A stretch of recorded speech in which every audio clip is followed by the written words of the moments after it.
Қызылорда облысы Шиелі ауданында қазіргі таңда мен мынау жаңағы мәслихат депутатына және акиматқа сосын мына комиссия сайлау төрағаларына барып мына жаңағы мәслихат депутаты Тұрабаев Мұрат жөнінде жаңағы осындай мандат ұстап, значок ұстап кабинетінде отырады. Ана халқына жер жоқ, үй жоқ, мынау қымбатшылық, мына фирманың қымбатшылығы деген бастан асып жатыр. Жұрт кредитін төлей алмай қиналып жатыр. Ешқандай жағдай жасау жоқ. Бір кабинетте отырып алып жаңағы шай ішіп, бір кабинетте отырып алып полиция күзетші шақырып жұртқа жаңағы қысым көрсеткенше неге сыртқа шығып, мына базарда қандай жаңағыдай қымбатшылық болып жатыр ма, сауда орталықтарын, аптекаларын неге тексермейді деп барсам, сөйтсем жаңағы жағдайын істемейді. Не үшін ол кабинетінде мандат ұстап, значок ұстап отыр десем, акиматтың адамдары, біз жазып алдық, жаңағы айтамыз, түсіндіреміз деп, бір жас бала кадр бөлімінен шығып, кадр бөлімін шақыртқан болатынмын. Енді айтайын дегенім, мынау наурыз жаңағы ұлыстың ұлы күні, сосын 8 март ораза айт дегендерде бір кәмпиттің сынығының ұштығын көрсеткен жоқ. Мынау жаңа өздерінше рушесте ішіп жеп тойлап, сен көр, мен көр, танымай кетті. Мынау ең болмаса мен мынау өтініш айтайын деп едім. Мынау мәслихат депутаты, облыстық мәслихат депутаты, республикада отырған мәслихат депутаттарына бір ұсынысым бар еді, өтінішім бар еді, айтатын. Ең болмаса мынау сайлайтын кезде мына қағаз рөшкеге барлығына қаражат бөлінеді халықтан. Мынау соның жаңағы бөлінген қаражаттың жаңағы ақшасының ең болмаса өтесін да мынау Тұрабаев Мұрат деген мәслихат депутаты. Бірдеңе айтсаң, ойбай, анау шешеді ғой, мынау шешеді ғой деп, жаңағы анаған барасыз ғой, мынаған барасыз ғой деп, жаңағы диспетчер сияқты сілтеп отыр. Бітіріп атқан ештеңесі жоқ. Мына бір пенсионер кісілерді де қасына қойып қойған, көмекші қылып.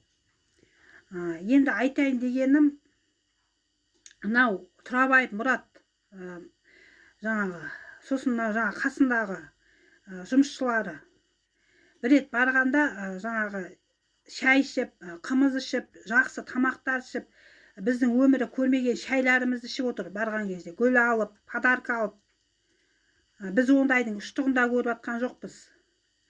Мынау кабинетте отырып алып, жаңағы қағаз жаза бермей, мына сыртқа шығып, не болып жатыр, не қойып жатыр. Осы сіздер мына сайланатын кезде барлық мекемелерді аралап, жаңа мен осындай жоспар құрып жатыр, мені сайлаңыздар, маған дауыс беріңіздер деп, жаңағы қағазда таратасыздар ғой. Енді сайланғаннан кейін неге енді аралап, мына жерде қымбатшылық болып жатыр, халыққа көмек беріңіздер, әсіресе инвалидтерге, мұқтаж отбасыларға көмек беріңіздер деп, неге араламайсыздар енді мекемені? Қазір не қылып отырсыздар, мысалы, кабинетте отырсыздар, мысалы. Мынау сайлайым дегенше аралайсыздар, мынау жаңағы делегат болып аралап, жаңағы бағдарламалар ашамыз, өйтеміз, бүйтеміз деп, жоғарыға қағаз бересіздер, компьютермен жаңағы қағаздар таратып. Ал қазіргі таңда ешқандай ештеңе аралаған ештеңе де жоқ, бәрі қымбатшылық. В общем, сауда орталығына кіре алмай қалдық, аптекадан дәрі ала алмай қалдық, инвалидтер әсіресе. Сонда іштім, жедім, тойдым деп, қолдарыңызды жуып, жаңағы қағаздар жазып, компьютер басу ғана болды ма? Сонда ары қарай шектелмейсіздер ма? Мынау Тұрабаев Мұрат, Жандарбеков деген кісілер. Әнеу күзде 14-тен бастап дайындалдыңыздар наурызға. 10 күн бұрын. Енді айтайын дегенім, мынау 17-18 жылдары Әшім Оразбекұлы деген кісі әкім болған. Мынау жақсының жақсылығын айт, нұры тассын, жаманның жамандығын айт, құты қашсын деген бар. Ол менің сөзім емес, қазақтың айтқан сөзі. Енді айтайын дегенім, мынау жаңағы сол кезде АСП-дан қиналып, заңсыз алынды деп шу шығып, сот шешім шығарып беріп, мынау райсовезбенен 2 ортаға шешім шығарып беріп, қырғын болған сол кездері. Сол кезде мынау депутаттарды, әкімдерді барлығын жинап, барлық жаңағы кісілерді жинап, жиналыс жасап, соттың қабылдауына кіріп, көмек берген болатын. 150 балаға киім тіктіріп беріп, сол 17-18 жылдар артелден кәсіпкерлерді шақырып, осындай мынандай мұқтаждарға көмек беріңіздер, мына инвалидтерге көмек беріңіздер, осындай сабаққа барады екен балдары деп. Ал қазір ни ответа, ни привета. Өзімен өзі іштім жедім тойдым. Кешеден наурызда ешқандай мынау мұқтаждарға ештеңе таратылған жоқ. Мына мешітте имам общий ештеңе таратқан жоқ. Мына жаңа ішкі саясат бөлім басшысынан сұрасам, жаңа Кенжехан дегеннен, иә, имам бар деп кетіп баратыр. Тұшымды жауап жоқ, басқа жоқ. Сонда іс-шара өткізеді, ішіп жеп тояды, медаль орденін алады, сен көр мен көр кетеді. Мен общем мына саясатты түсінбей отырмын. Мынау мысал үшін мынау әр қайсысында әр үйде кафеден, коттеджден, 3-4 үйден, магазиннен ашып алған, мысалы ардагерлер болсын, бұрын пенсияға шыққан депутаттар болсын. Мысалы соның біреуі Пәтима Махамбет деген кісі Нұр Отанның кезінде депутат болған. Мысалы колбасный цех ашып алған үйінен, мысалы детсад ашқан. Енді ол кісіге де мен 100 өтініш жаздым, ешқандай өтінішім орындалған жоқ. Нұр Отанның кезінде де ештеңе біткен жоқ. Ал енді қазір мен білмеймін, айта алмаймын. Мынау жаңағы кредитпен қиналып жүрген кісілер, үйі жоқ, квартирде жүрген, жұмыссыз, осындай кісілерге көмек беріп, қол ұшын созып, жиналыс жасап, қандай көмектер бар қарастырайық деп жергілікті жерден. Ондай жан ашып жатқан мен бір пенде көріп тұрған жоқпын мына билік өкілдерінен. Мынау президенттің жолдауында орындамай отырсыздар ғой сіздер.